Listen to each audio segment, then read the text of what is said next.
But what I think we're looking at right now is both a physical difficulty, particularly on the environmental front, but also a real kind of difficulty, financial and other difficulty of keeping this whole system going at a 3% compounding rate of growth. And you ask yourself the question, can this continue for the next 1,000 years, the next 100 years, the next 50 years, And one of the things you immediately see when you ask yourself that question is that capital started to do some very strange things after 1970 or so. One of the things it did was that it decided that actually, rather than actually investing in things, people would start to invest in assets and asset values. So you start to get all of this speculative activity, people speculating in stock markets and people speculating in property markets and commodity futures and all the rest of it. In other words, you get this tremendous kind of shift of capital into investing in what I would call the fictional side of a capitalist economy. And the other question is, well, what's the relationship between all this fictional investment that's going on and the real economy in terms of real output and real production? Just to give you some sense of this, 2 years ago, the total amount that was circulating through derivatives and currency swaps and other fictitious markets was something of the order of $600 trillion. The total output in the global economy was something like $55 trillion. So in other words, they were circulating 10 times the amount of value of real output and of goods and services through these fictitious markets. But they were making a lot of money out of doing that. People were withdrawing real money, real power, and in that year, the leading hedge fund managers in the United States received in personal remuneration in 1 year $3 billion. One of them was your good friend George Soros, who got $3 billion in 1 year. And that is, now I thought it was pretty obscene when about 5 years before, the leading hedge fund people were getting $250 million. But then they shift. Now this is in the middle of a crisis. So what you're seeing in the middle of a crisis is an incredible concentration of money power going in fewer and fewer hands, with the result that money power is now buying elections in the United States so that we have one party that controls Congress, and I call it the party of Wall Street. And they're deeply embedded in the Democratic Party and the Republican Party. And so this is conferring immense class power on a smaller and smaller group. We now have only about 5 major banking units left in the United States. But they are much more powerful than they've ever been before. Much more significant than they've ever been before. And, Goldman Sachs we now refer to as government Sachs because they essentially run the whole damn show. So what this suggests is that the class configuration is consolidating at the same time as there are real difficulties in the main economy. And those difficulties attach to the creation of these fictitious markets. And it's so interesting to see whenever a problem comes up, the answer is create another fictitious market. There's an environmental problem, a global warming problem. What's the answer? Carbon trading. So now you have carbon trading markets. Okay?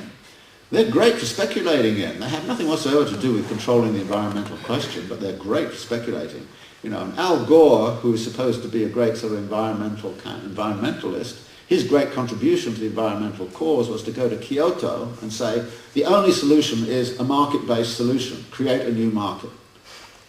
That is the only solution. But it's a fictitious market. And of course, it's going to be speculative and all the rest of it.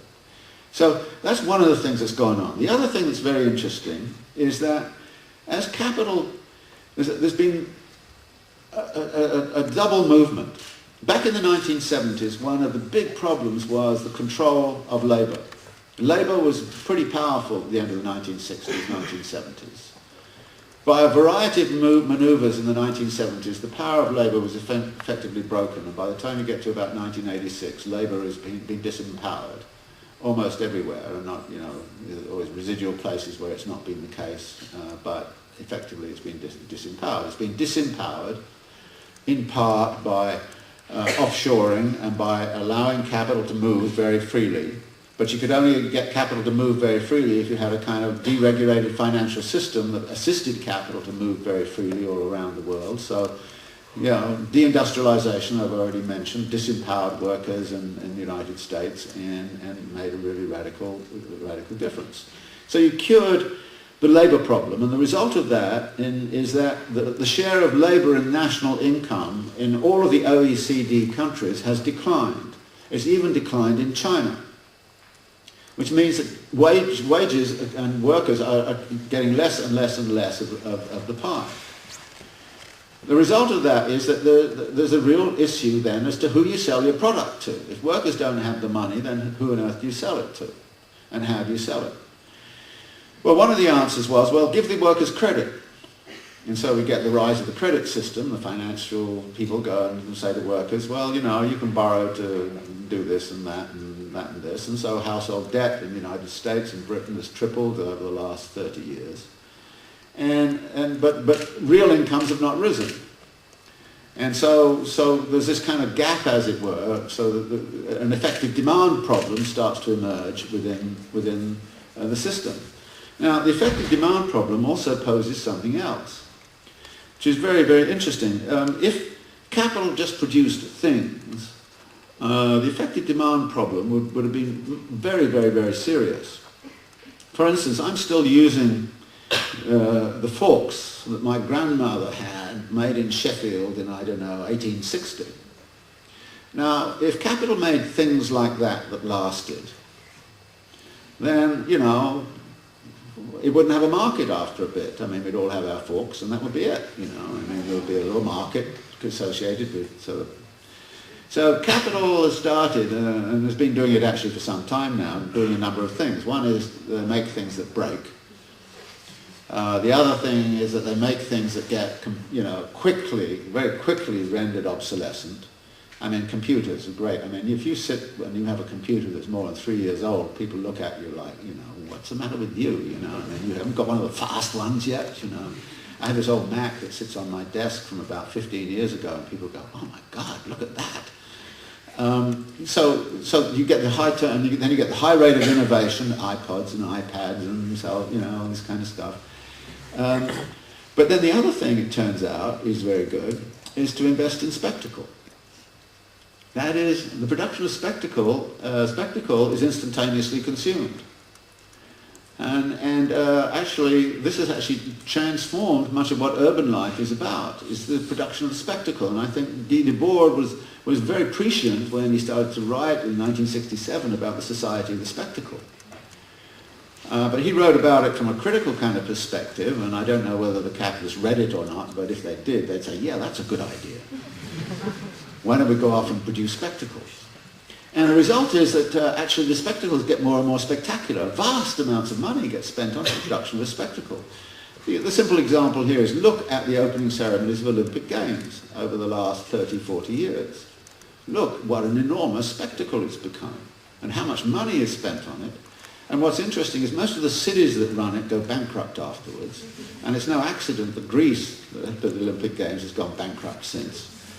So it's, well, I haven't quite gone bankrupt, but you know what I'm talking about. So the spectacle starts to become, as it were, a foundational kind of thing. So this actually then affects the way in which urban life gets led. Urban life is reprogrammed around the idea of continuous spectacle. And actually what is amazing about this is increasingly people are lured into being the spectacle. I mean, reality TV, all of those kinds of things becomes the spectacle. People become the spectacle. And they make a spectacle of themselves. They do so on Facebook. I mean, you know, you should just go on and see some of the things people do to themselves in order to get paid attention to on, you know. So the spectacle becomes, as it were, kind of almost a feature of contemporary life, which becomes foundational to what people do and how they spend their time. And again, it comes back also to what a kind of political consciousness arises in a world where people are simply making spectacles of themselves on Facebook. I mean, you know, so the dynamics of capital, it seems to me, have to be paid attention to, because as that dynamic works, so it periodically runs into these huge crises of the sort we had in the 1970s and the one we've had over the last couple of years. And I'm sometimes asked, you know, well, is this crisis mark the end of the neoliberalization project? And my answer is, well, it depends very much what you call the neoliberalization project. There's a theory to it which only lasted about 2 or 3 years. There's a practice to it. And the practice, the foundation of the practice was actually defined in 1976 in New York City and then later on in Mexico in 1982. And the practice of neoliberalization was about getting people into debt, then going to them and saying, well, you know, in order to pay off your debts, which you owe to the investment bankers, you have to go through something called structural adjustment. And in the Mexican case, it was a combination of the Federal Reserve and the US Treasury and the IMF that bailed out Mexico in order to secure the New York investment banks. In other words, you bail out the banks through government activity. And then the structural adjustment says the people then have to pay.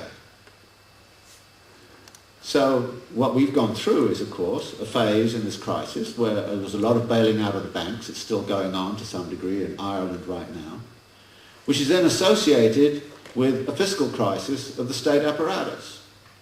And then everybody says, well, this fiscal crisis, look, we've got this fiscal crisis.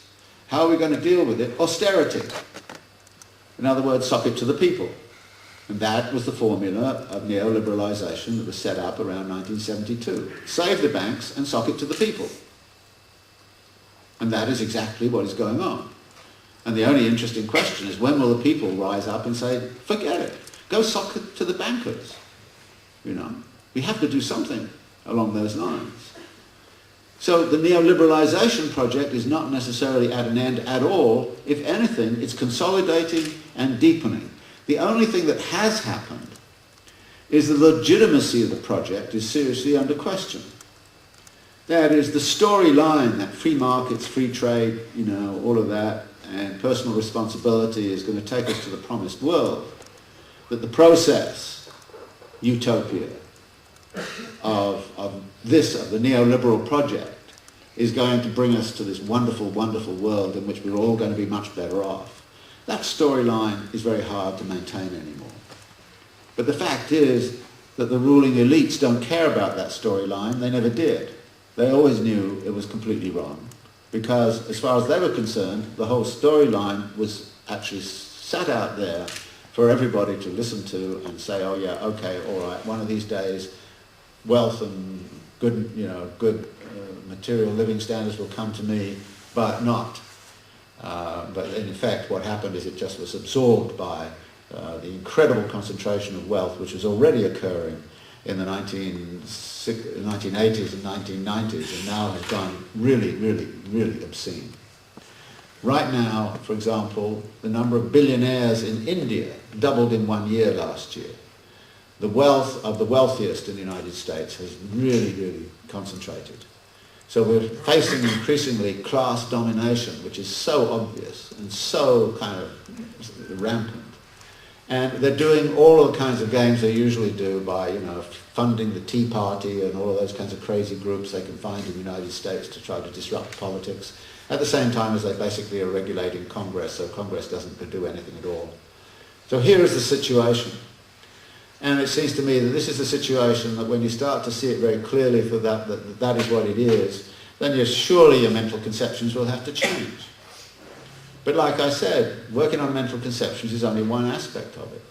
One of the things the left lacks is not only a proper set of mental conceptions to actually confront what is going on, but what the left is lacking in many ways is a programmatic way to start to think about the transformations of technologies and production systems and governance systems and institutional arrangements. It doesn't think about those things as a coherent project.